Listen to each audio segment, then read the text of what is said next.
Welcome back to GameSpot's coverage of Summer Game Fest and Play Days here in sunny Los Angeles. I'm Lucy, and now joining Tamora and myself to talk about Assassin's Creed Shadows, we've got Game Director Charles. Welcome. Thank you. Well, it's a pleasure to be here. Yeah, I mean, so Assassin's Creed, you know, we heard the announcement for, as it was then, Codename Red a couple of years ago, and now you're out here. The game, you know, it's going to be at Ubisoft Forward tomorrow. What's it like now that people have gotten a chance to see Assassin's Creed Red? Well, Shadows, I'm sorry. I keep, in my head, I'm still calling it Red because I've called it that for 2 years. So we released the cinematic trailer a few weeks ago, and now today we release the first gameplay trailer. So we have a lot of comment, obviously, and tomorrow we'll go a bit further with an extended gameplay walkthrough. So this specific setting and time period is something that a lot of people have been constantly asking for, probably since Assassin's Creed 1. When did the kind of decision to go there happen, and what was the process? And also, what took so long? That's a good question. Obviously, it's a big company, and the brand has a roadmap. So each time we are doing an Assassin's Creed, it's always looking at what has been done in the past, what we want to do in the future, what we can leverage on the past games. So it's always something we ask ourselves. Also looking at what the fan wants. So there's a lot of setting that is super interesting to do. And 4 years ago, we said, okay, now it's the time to do Assassin's Creed in Japan. Right. I mean, when it comes to Assassin's Creed, there have been kind of many flavors of the games over the years, you know, starting from the original games that were much smaller in scale, and then you get to things like Odyssey, Valhalla, that are these huge, expansive, and then you kind of going back to Mirage, like scaling down a little bit. Where does Shadows sit in that in terms of sheer breadth of scale? So you can compare it to what we did in the past in Origin or Odyssey. So we're like the next RPG action adventure in the franchise. So yes. Okay, cool. In terms of integrating the Assassin's mythology into that kind of setting, how tricky was that? I know you guys have a roadmap for that stuff.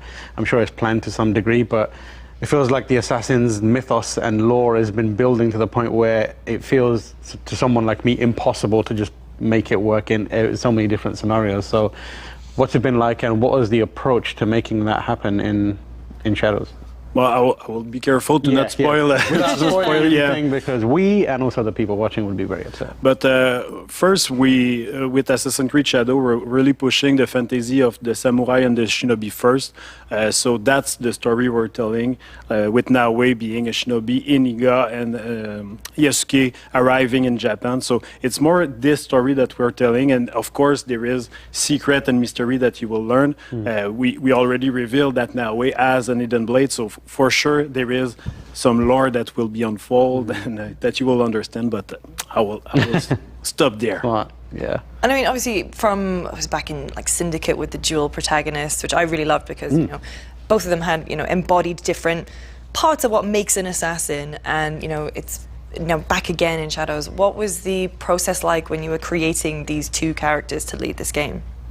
But first of all, we wanted to have those two fantasies. So when you look at Japan, there is two striking fantasy that you can think of, the shinobi and the samurai. So it was a kind of a natural fit for us to have two characters to represent both. Not only in terms of gameplay, but also in terms of point of view on the world. They're not coming from the same social class. They're having a different perspective also on the event of unification. So that's something we wanted to tell. And something that is super important for me was how can we challenge those two pillars that we have in the brand with the combat and the stealth properly.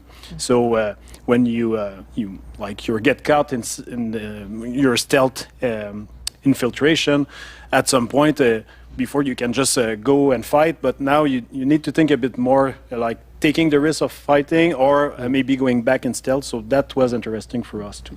What about how you kind of structure the game world and how the gameplay kind of changes? Because obviously there's always been a verticality to Assassin's Creed, but the emphasis on that has like shifted back and forth depending on time period, because the buildings and who the assassin is and that kind of stuff.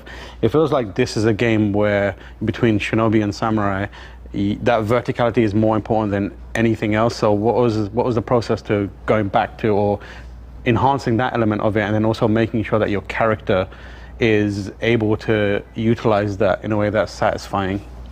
But if you look at the architecture in Japan, yes, there is some verticality, especially in the castle town. But the house are like mostly one stage. And the philosophy we have, it's Naoe as a shinobi. She's safer on the rooftop. So with her new grappling hook, she can really go super fast to go from where she wants to the objective. And Naoe and Yasuke on the other side need to follow more the roads, and he still can climb, but he doesn't have the agility. What's it been like so you start making this game 4 years ago, and you come up with an idea of, having Japan, Yasuke, a shinobi character, and that kind of like foreigner coming into this new land. And then you reach now when your game is finally out there, and then on Netflix there's Blue-Eyed Samurai, there's Yasuke, there's Shogun on, and it seems like this happens a lot in game development where everyone seems to come up with the same thing and put it out there. What was it like for you to see that happen, and then what was the reaction from the team to be like, oh, everyone's doing something similar now?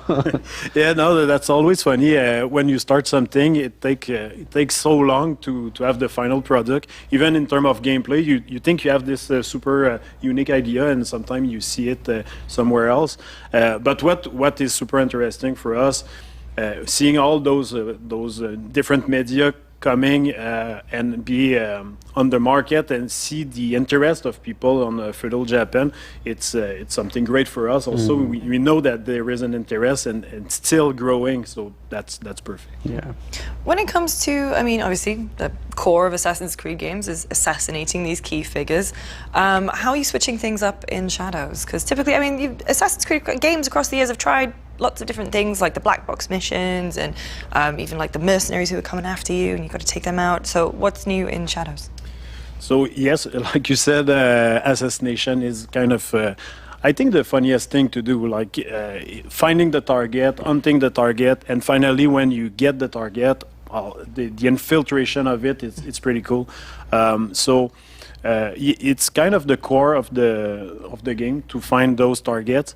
We split it in multiple kind of side stories. So there is the main target that I won't say why you're hunting them, but after that in the world you can hunt them in any order. So it pushes you on different provinces. We explore the world in different way.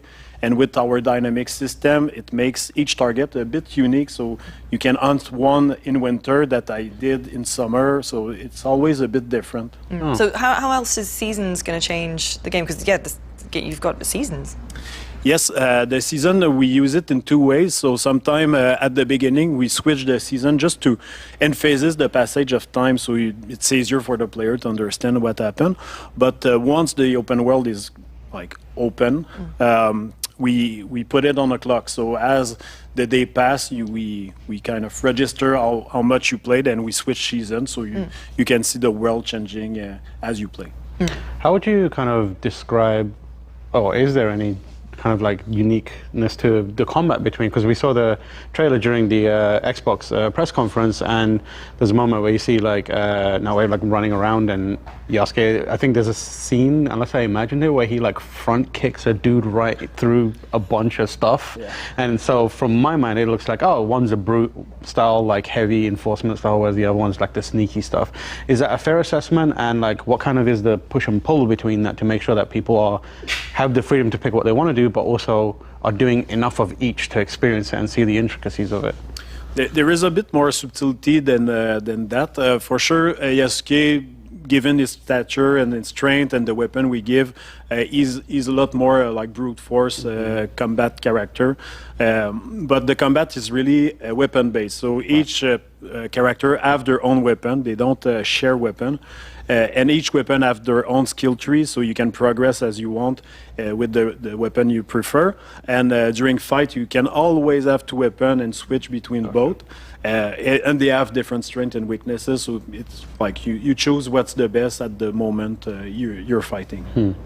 So the story of the two characters, can I just play the whole game as Naue, or am I kind of going between the two? Like, Jacob and Evie, you had specific missions, but like open world stuff you could pick to be one or two. What's the balance like in this game? So we start first with the player having to play an introduction of Naue and Yasuke. So you have to learn a bit what the character are, who they are, and where they're coming from. So it's more interesting afterward. And once they are allied, because something will make them pull them work together. Yeah, exactly. After that, you can switch when you want, except for sure if you fight or you are in the red zone.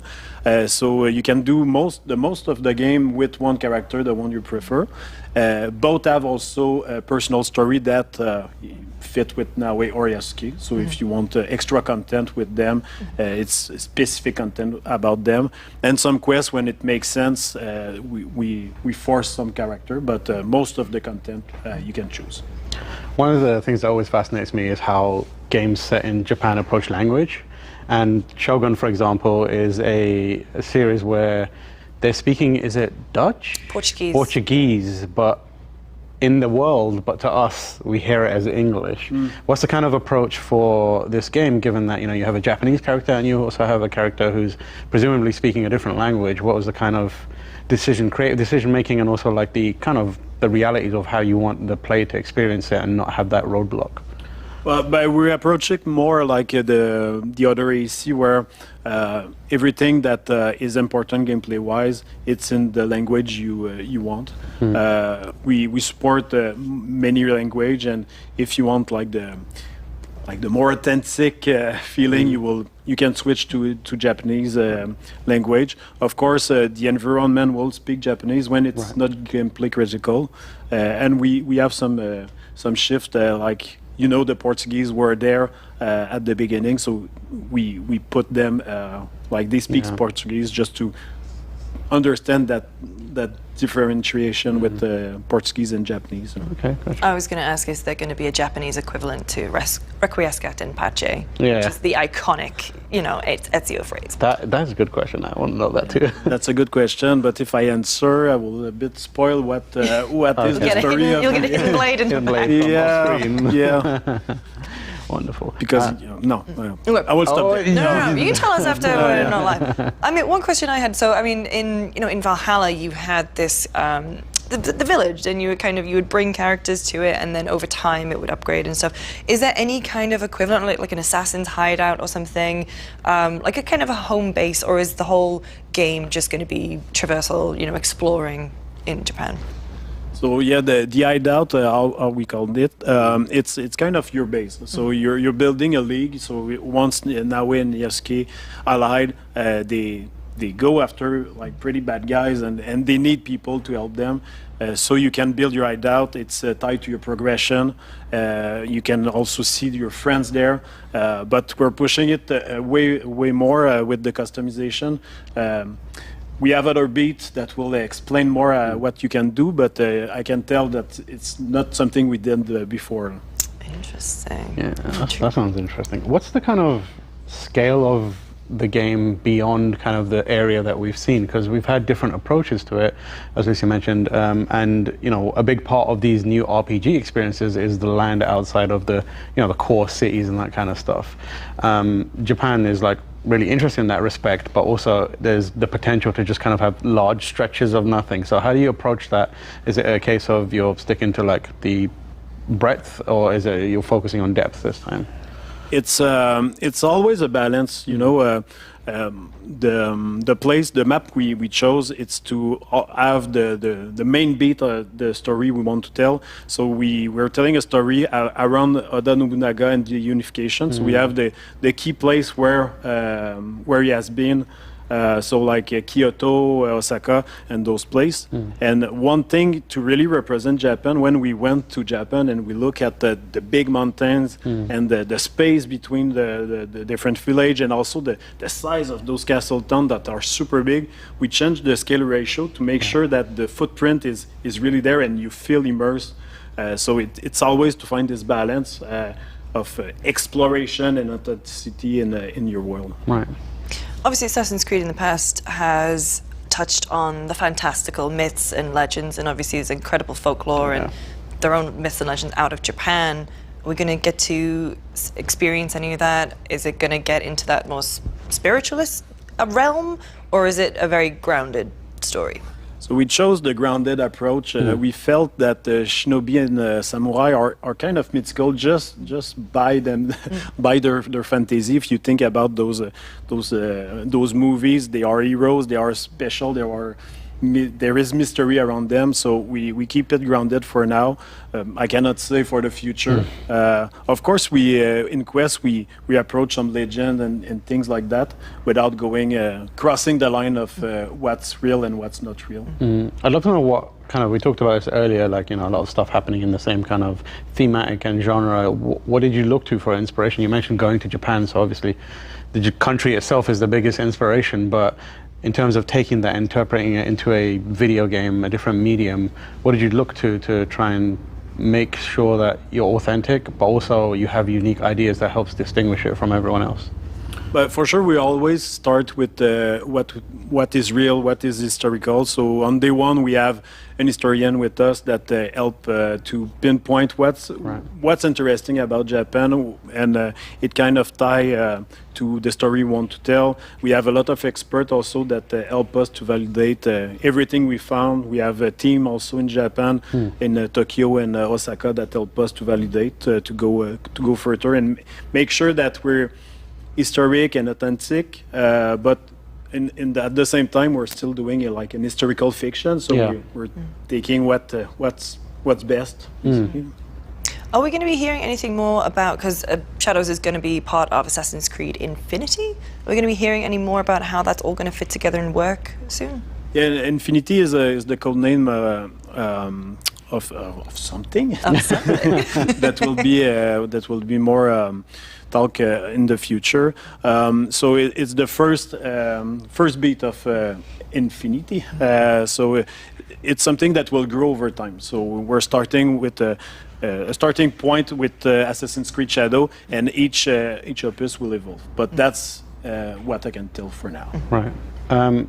A core part of these kind of games is the characters, and more recently there's been some room for the players to define how the characters behave and the personalities they have, you know, picking dialogue choices as Cassandra or whoever it may be. What is the approach for this game, where you kind of have historical figures in a, you know, in a more well-known way? People have defined kind of understandings of these, a character like Yasuke, for example. What's the degree of freedom you're providing, if any, for the player to define or redefine that character?